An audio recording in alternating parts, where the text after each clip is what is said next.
À presque 55 ans, une hygiène de vie pas toujours raisonnable, et puis un léger surpoids qui va avec, hein, eh bien je pensais que pour moi les road trips en vélo c'était complètement terminé. Mais c'est sans compter sur la découverte du vélo à assistance électrique.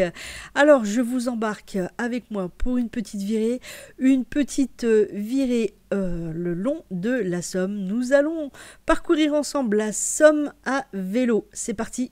Ici, on se prépare à des bris de normalité bénins ou majeurs de manière concrète. Que vous soyez un autonomiste, un citoyen prévoyant, un prépeur ou même un survivaliste, vous êtes les bienvenus. Dans cette vidéo, je vous propose 3 parties. La première partie, les préparations. Qu'est-ce que je vais emmener avec moi le long du voyage, ce qui m'a servi, ce qui ne m'a pas servi. La deuxième partie, ce sera le voyage lui-même. Et la troisième partie, bien sûr, la conclusion, ce que je tire de cette expérience, ma foi, assez exceptionnelle. Vous trouverez des chapitres dans la partie description pour vous permettre de naviguer dans cette vidéo. Je commence par vous présenter nos vélos. Ce sont des vélos de la marque Moustache, une marque française fabriquée dans les Vosges. Et nous avons donc le modèle Samedi 27 X-Road avec le premier, celui en premier plan, un moteur en 400 watts et le second en second plan, le blanc, c'est un moteur en 500 watts. N'hésitez pas à me dire dans les commentaires si une revue complète sur ces deux vélos vous intéresse. À l'avant du vélo, une petite sacoche contenant le nécessaire de réparation. Ce qui nous a servi pendant ce voyage, eh bien, c'est bien sûr les rustines, puisqu'il y a eu une crevaison juste avant le départ. Et puis, pendant le voyage, nous avons aussi rencontré un autre cycliste qui n'avait pas avec lui le nécessaire pour réparer. Sa chambre à air était percée. Nous lui avons donc passé notre bombe anti-crevaison.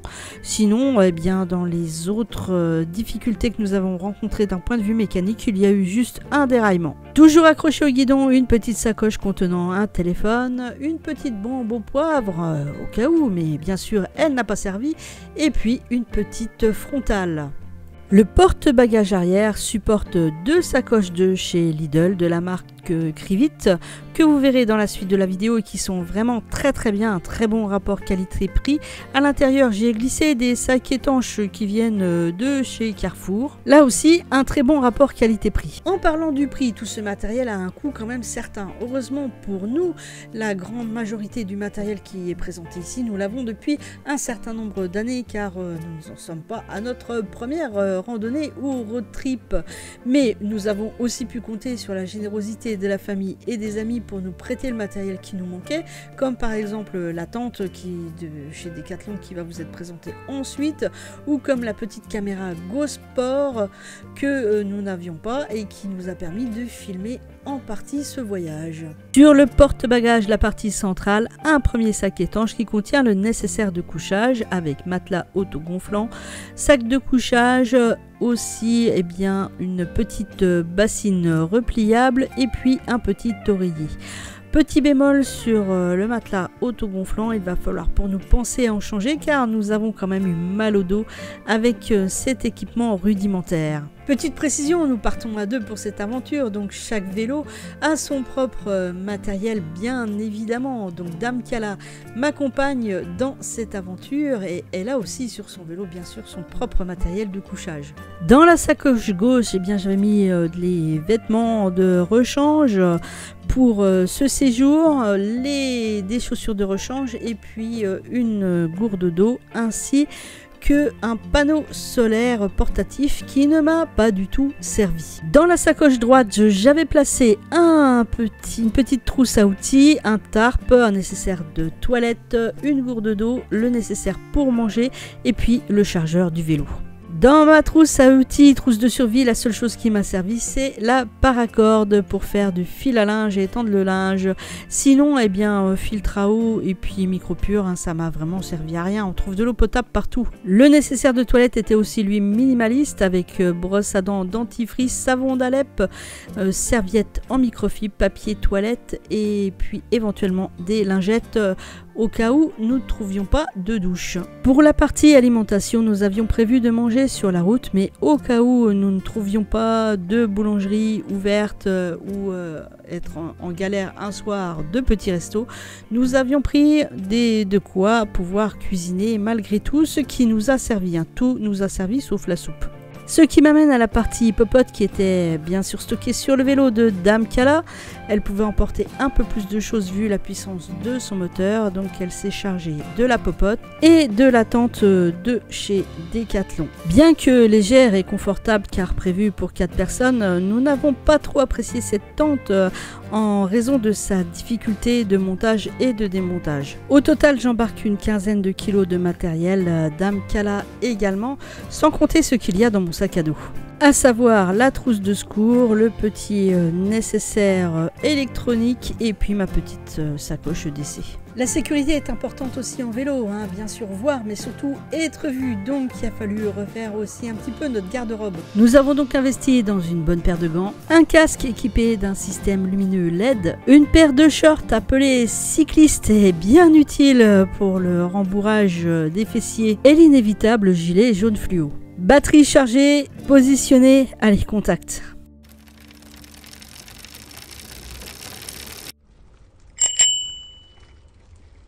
Notre objectif est d'aller jusqu'à Saint-Valery-sur-Somme, en baie de Somme. Nous partons à proximité de Soissons et nous disposons de 5 jours pour ce voyage. Soit un total à l'aller de 255 km, le retour se fera en partie en train. Grâce au site France Vélo Tourisme, nous avons pu enregistrer ce tracé sous format GPX dans notre téléphone.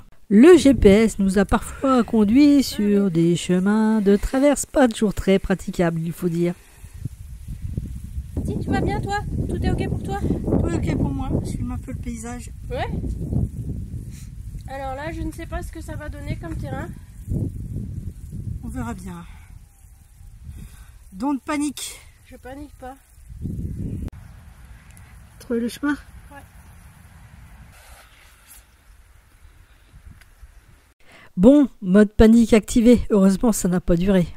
Première pause déjeuner à Coucy-le-Château, juste au pied du château. Et la visite, ça sera pour un autre jour. Aujourd'hui, on trace. À mi-parcours, nos batteries sont encore full, pas besoin de recharger, mais on aurait pu grâce aux bornes sur cette aire pour camping-cariste. Pour l'hébergement, nous avons choisi le camping, pas de bivouac sauvage car besoin bien sûr de courant et puis on tient notre petit confort, la douche chaude tous les soirs. Première halte sur la base nautique de La Frette. L'avantage du camping, c'est que ça ne nous vient pas très cher. On a payé en plus le tout grâce au chèque vacances. Merci les CE de nos différentes boîtes. Et puis après l'installation du camp, nous sommes allés nous restaurer sur la base directement sous l'œil attentif des oies qui attendaient que les portions tombent au sol. Une première étape bien concluante pour nos batteries avec presque 60 km parcourus, nous avions encore pas mal de marge. En voyage, comme en ville, il faut aussi s'assurer de la sécurité des vélos. Donc nous avons investi dans différents antivols. Je vous montre ici en image à quoi ceci ressemble. Bien sûr des U et puis des antivols concernant la roue arrière. Voilà, je vous montre le dispositif chaque soir à accrocher afin de ne pas avoir de mauvaises surprises le lendemain matin. À partir de Tergnier, on commence à rejoindre la véloroute et à pouvoir profiter des canaux et des belles pistes cyclables. Mais merde, dos.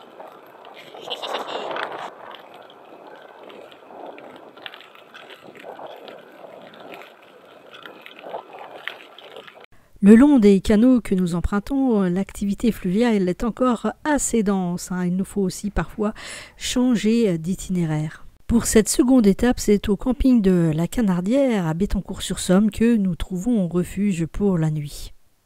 Pour ce troisième jour, nous avions prévu une petite étape, car nous avions surtout prévu d'aller voir à Péronne le musée de la Grande Guerre. Bien sûr, en ville, en roulant en ville, il faut être particulièrement prudent par rapport aux voitures. Voiture, attention, vas-y. Si vous passez par là, par Péronne, arrêtez-vous au château, au musée de la Grande Guerre, château plusieurs fois détruit et reconstruit qui abrite aujourd'hui une très belle collection de pièces relatives à la Première Guerre mondiale.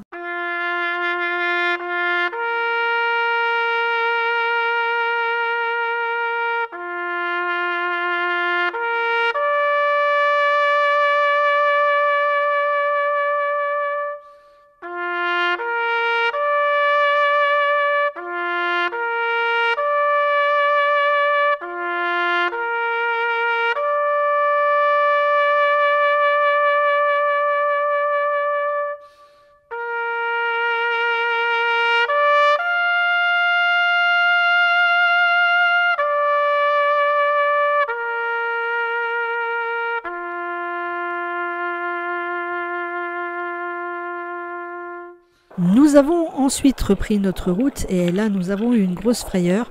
En effet, un camion s'était mis juste derrière mes roues et il semblait assez malveillant à tel point que j'ai dû m'arrêter et il m'a dépassé alors qu'il avait vraiment 3 voies pour me déplacer puisque moi j'étais sur une voie réservée aux cyclistes. Enfin voilà, cette grosse frayeur passée, nous nous sommes tapés une très très grosse montée et même en vélo électrique, eh bien il faut quand même pédaler pour arriver au belvédère de Chipy.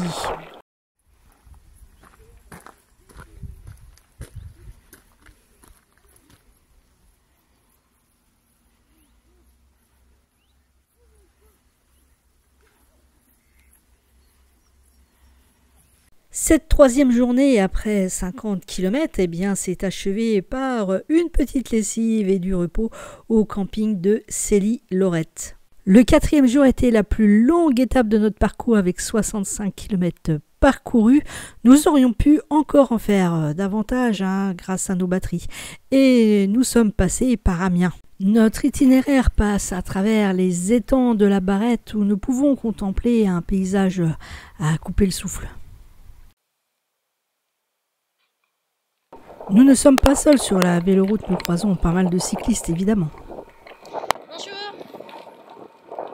Et enfin nous arrivons à Amiens. Ça c'est les artillonnages. On est à Amiens, à 14h. On a bien roulé. Et on a pris des couleurs. Le soir, c'est au camping municipal de Long que nous parvenons à trouver une petite place pour notre tente. Mais bon voilà, je vous laisse voir l'ambiance du camping. Après 65 bornes, nous sommes arrivés dans un petit coin de la Somme, en pleine détente. Mais nous avons croisé une colonie de vacances qui découvre les années 80. J'espère qu'on pourra bien dormir quand même. Déjà la 5e journée, nous atteignons notre but. Enfin, Saint-Valery se profile à l'horizon. Et voilà, on l'a fait. Juste derrière moi, là, le port de Saint-Valery. Encore 2 km et puis on y est. Ça y est, là on y est vraiment.